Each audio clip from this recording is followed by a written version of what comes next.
Pokoke, aku iki emboh. Segagah-gagahe wong lanang, mun ora ene duit, masih kedelengan, inga, ingi, wahahaha.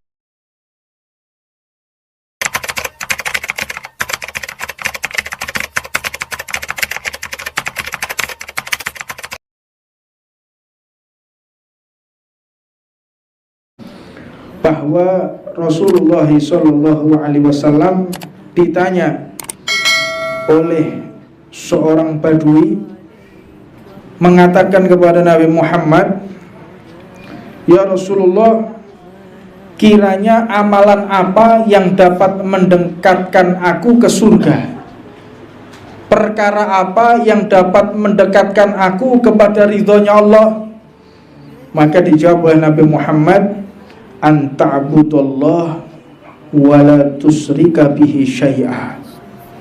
Hendaknya engkau mengabdi kepada Allah, menghamba kepada Allah, berhamba kepada Allah, dan tidak syirik kepada Allah. La tusyriku bihi syai'a. Jangan sesekali menyamakan Allah dengan apapun, tidak syirik kepada Allah subhanahu wa ta'ala. Wa tuqimus shalah, dan hendaknya engkau mendirikan sholat. Jadi sholat ini di dalam rukun itu adalah iqamus sholat. Apa sih iqamah itu? Iqamah itu adalah mulazimatun wal istimrar, yaitu berkesinambungan tanpa berhenti, itu namanya iqamus sholat.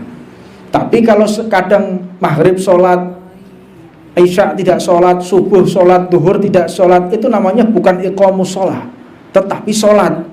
Jadi beda, orang sholat dengan iqamus sholat beda. Jika seseorang tidak iqamus sholat, tidak sah rukunnya, maka tidak sah pula keislamannya kepada Allah subhanahu wa ta'ala. Tidak diakui sebagai orang yang beriman kepada Allah. Sholat ini yang terpenting. Setelah engkau menegakkan sholat, wa tu'tiyaz zakah, dan keluarkan zakat. Maka zakat ini pun penting kita keluarkan. Wa tasilal arham, ini momen kita. Wa tasilal arham, yaitu menyambung silaturahmi. Makanya di Al-Quran itu tidak ada satupun ayat yang menyarankan kita untuk meminta maaf. Itu tidak ada. Di Al-Quran itu tidak ada orang meminta maaf, tapi perintah di Al-Quran adalah memaafkan. Meminta maaflah engkau, itu tidak ada, tetapi memaafkanlah engkau banyak sekali. Apa sebab memaafkan ini lebih tinggi kedudukannya daripada meminta maaf? Dan perlu kita pahami, jadi yang namanya seseorang itu meminta maaf itu tidak ada di dalam Al-Quran. Memaafkan, karena kedudukan memaafkan ini lebih tinggi daripada meminta maaf. Dan jangan sekali-kali kita itu sombong atau berbangga diri kalau ada orang meminta maaf kepada kita.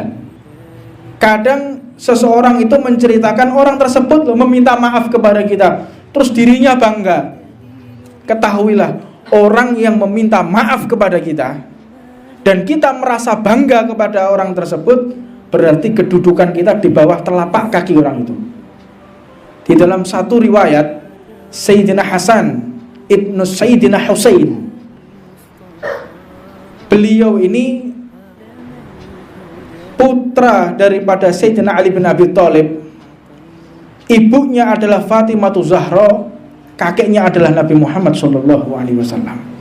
Beliau ini didatangi oleh saudaranya, saudara tetapi tiri.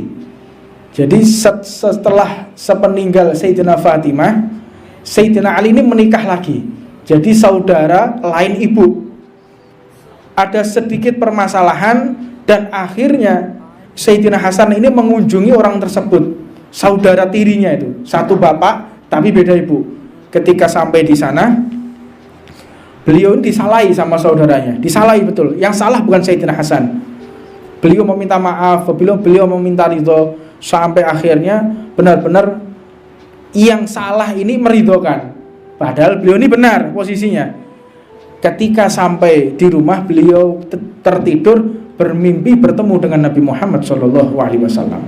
Kata Rasulullah, wahai Hasan, seandainya engkau tidak meminta maaf kepada saudara tirimu itu, maka tidak ada yang namanya Al-Hasaniyah. Sudah tidak ada yang namanya Dzurriyyah Al-Hasani, itu sudah tidak ada. Karena engkau tidak aku akui sebagai cucuku. Karena apa? Karena engkau tidak pantas untuk mewarisi darah dagingku. Dan langsung kedudukanmu di bawah telapak kaki orang tersebut, saudara tirimu. Jadi siapa kita ini? Itu cucu langsung Rasulullah, yang bertemu dengan Rasulullah, yang seringkali menghisap air liur Nabi Muhammad. Jadi Sayyidina Hasan itu seringkali mencium bibir Rasulullah dan menghisap atau menelan ludah Nabi Muhammad. Itu masih dikatakan demikian. Kadang kita merasa bangga, kadang kita merasa tinggi derajatnya daripada orang lain karena orang tersebut meminta maaf kepada kita. Maka jangan sesekali kita ini merasa lebih mulia dari orang lain. Karena kalau ada orang meminta maaf kepada kita, ketahuilah orang yang datang ke rumah kita meminta maaf, maka kedudukan orang tersebut jauh lebih tinggi di hadapan Allah Subhanahu wa ta'ala, melebihi diri kita. Maka kita harus benar-benar memahami, apalagi kalau disalahi orang yang minta maaf, jangan sesekali. Karena riwayat orang-orang soleh itu demikian, kalau sudah ada orang yang meminta maaf kepada dirinya, dia lebih meminta maaf lagi. Dan ini dipraktekkan di Hadramut, di Tarim, kota Tarim. Waktu kita menuntut ilmu di Hadramut, saya pergi ke pasar, tabrakan antara mobil dan motor, tabrakan. Yang naik motor ini kakinya sobek, mungkin dijahit 10 atau 20, sobek lebar, dan tangannya sampai patah. Akhirnya digendong oleh orang yang naik mobil tadi, minta maaf, saya mohon maaf. Oh enggak, yang salah itu saya, aku minta maaf mengganggu perjalananmu. Ini orang yang menerapkan syariat kayak seperti itu ya, bukan memanfaatkan jajal tuban. Tabrakan, iki pak, aku mergawe, saya ini tulang punggung loh pak, sedino aku lah 250.000, letak rumah sakit iya ditambahin, sampean kudu ngeleni aku, yo bate, yo segala macem, mijet no, nyontek no, ya komplit.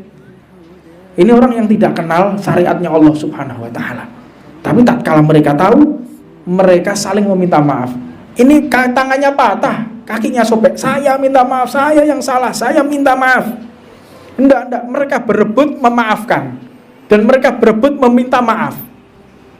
Inilah akhlak umat Nabi Muhammad SAW.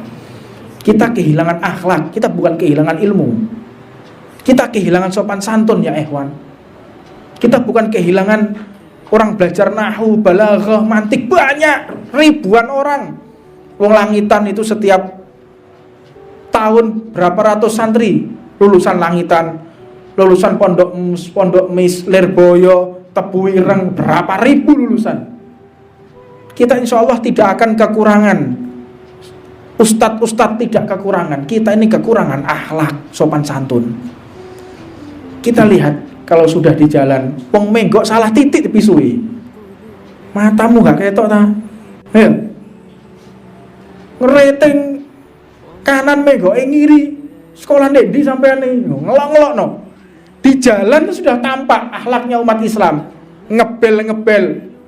Orang kalau ngebel tanpa ada hajat, ini kedudukannya dijatuhkan oleh Allah Subhanahu wa ta'ala. Ada ta'atsarun nas. Benar-benar menyakiti perasaan manusia, ngebel dengan tujuannya untuk benar-benar minggir kamu, ngebel, emosi. Nah ini membuat orang yang dibel ini sakit hati dan kedudukan kita langsung direndahkan oleh Allah Subhanahu wa ta'ala. Jadi benar-benar di majelis ta'lim kita belajar akhlak, belajar sopan santun, belajar adab, belajar tutur kata yang baik. Dan jangan lupa membersihkan hati, bersihkan hati kita. Makanya di kesempatan yang mulia ini tidak akan saya sia-siakan untuk tazkiyatun nufus, untuk menyucikan jiwa.